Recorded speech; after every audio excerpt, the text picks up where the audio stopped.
Welcome back to my step-by-step tutorial on Rocrail. Today we are going to add a track, a switch, sensors, blocks, and it's going to be based on my layout here. This track here, this switch, and these two tracks going down here. So over to the PC and we'll get started. In the track plan, it is important only to put in the things you need, as it uses up the resources from the underlying operating system. In track plan, you have operate, which lets you operate trains, the edit panel, which lets you put in items such as track, switches and so on, add a track panel, which allows you to put in several track panels for larger layouts. Panel properties, if we click it, we can change the name of the track plan. Let's call this one tutorial.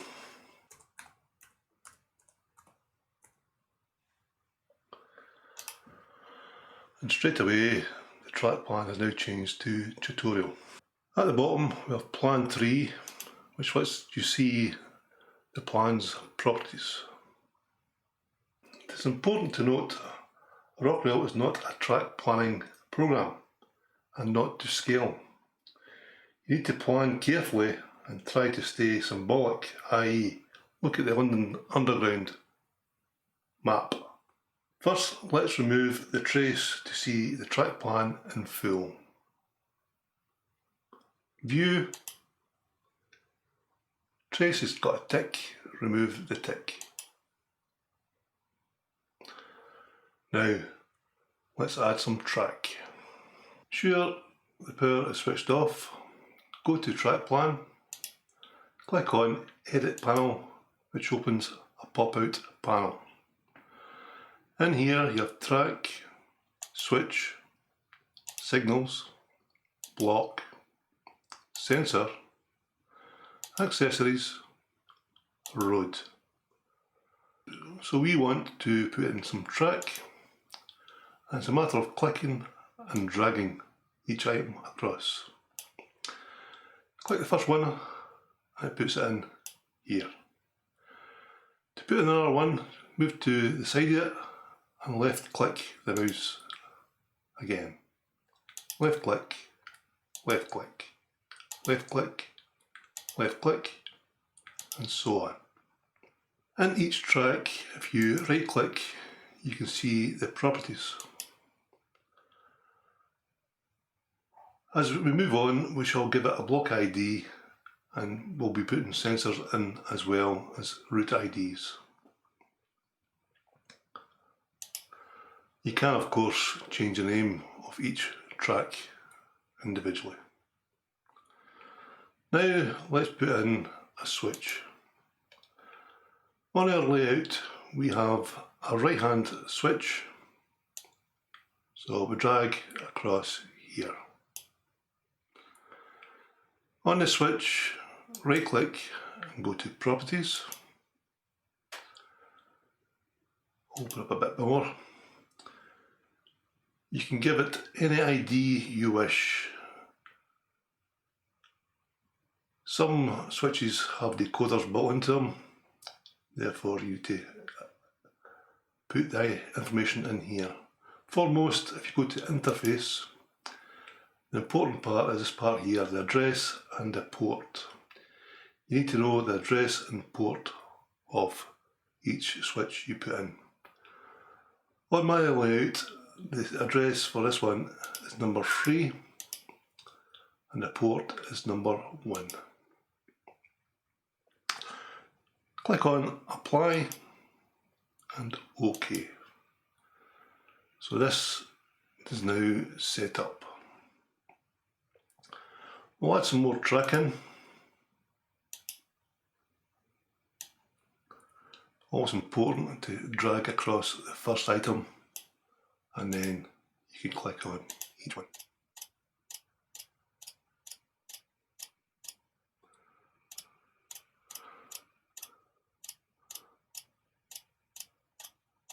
So that's enough straight track for now.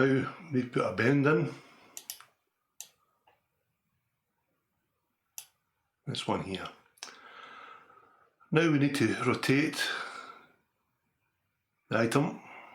Right click, orientation, and you can rotate north, east, south or west. Let's try north, which is not correct. East, which is correct. I find it quite fiddly sometimes to get the right direction for bends.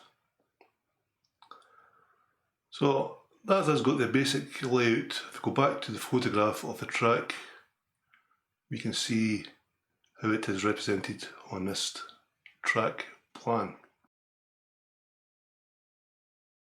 Now let's go to sensors. So if we click on sensors, we have 2 or 3 different types we can have. In order for me to install a sensor, I need to remove a piece of track first. Right click and delete. Right click, delete, right click, delete. Drag the sensors in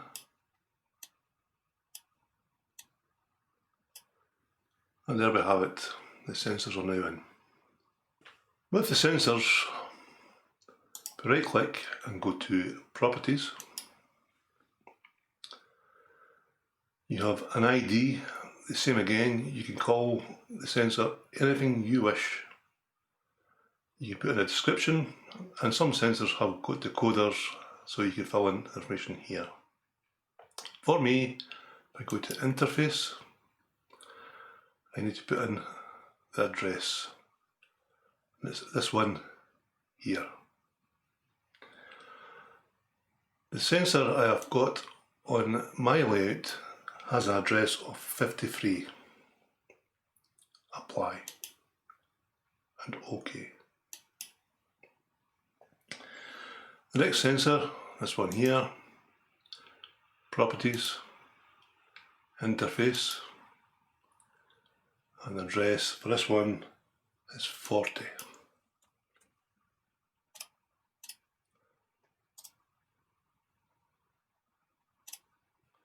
And the last one for just now is address 39.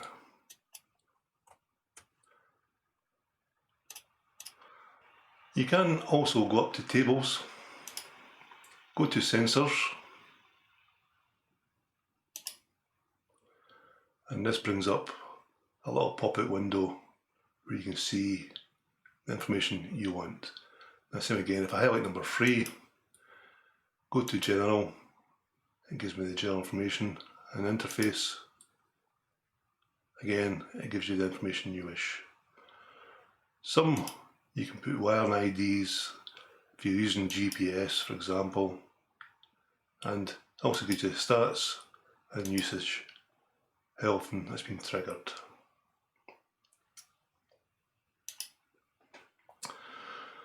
So now I have the basics put in place, the first 3 sensors, the switch. I'm now going to add a block. So I'll remove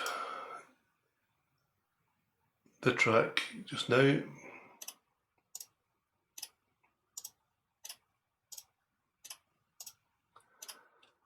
Go to block. You've got a variety of blocks you can pick. I personally like this one here.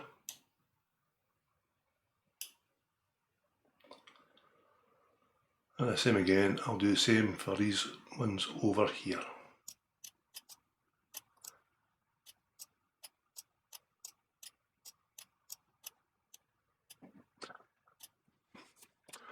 Let's add a little buffer at the back end of block 1. Right click, orientation, and it's either got to be east or west. So let's try west. Nope, let's try east. There we have it. So now we have the basics of the track starting. On my layout, this end here, I've actually got two blocks on each section of track. Now I've also got an additional 2 sensors up here and 2 sensors up here.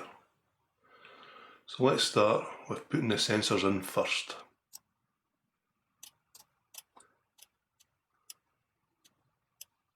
And now the block.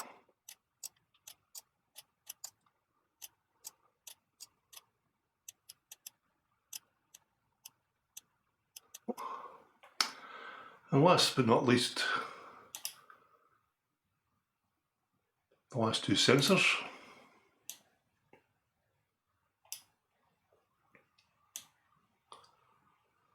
And the same again, we'll put a buffer on the end of each track.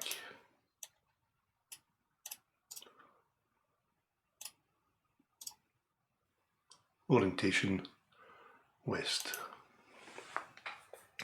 Before I go on, I'm going to put in the address for each of these sensors.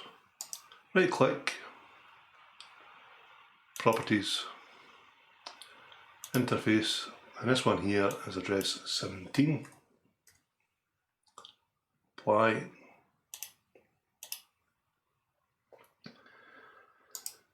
This one here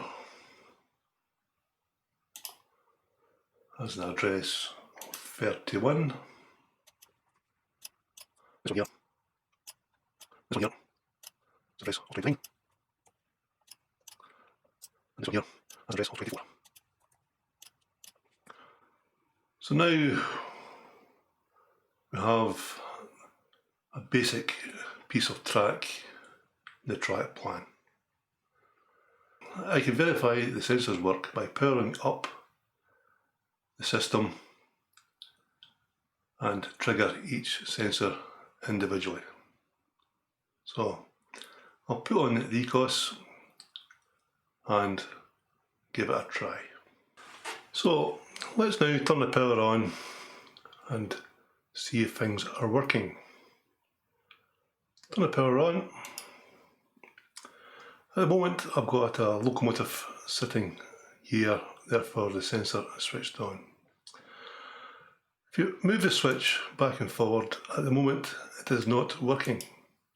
The reason being I have to give it an ID for the controller. If I right click, go to Properties, into Interface, up here we can choose which controller we want to use with it. It should be noted if you have no controller other than the ECOS on your system, you don't have to do it all the time. Some people like using one controller for locomotives, one controller for accessories. So click on ECOS, apply. And now if I go back to the switch, if I move the switch, you can see it moving left, right. So I'll put it straight. And now we'll go over to the train and we'll move the train through block 1 to block 2 to block 4, and as you see the sensors working as the train goes through.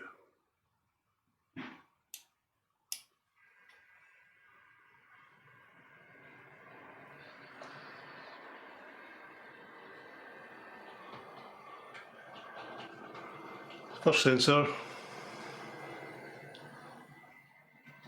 second sensor, we'll slow the train down, this goes into the fourth sensor. Well folks, I think that's enough for this episode. In the next episode I shall be adding a signal in here and starting to show you how to do automatic train control. Thanks for watching, bye!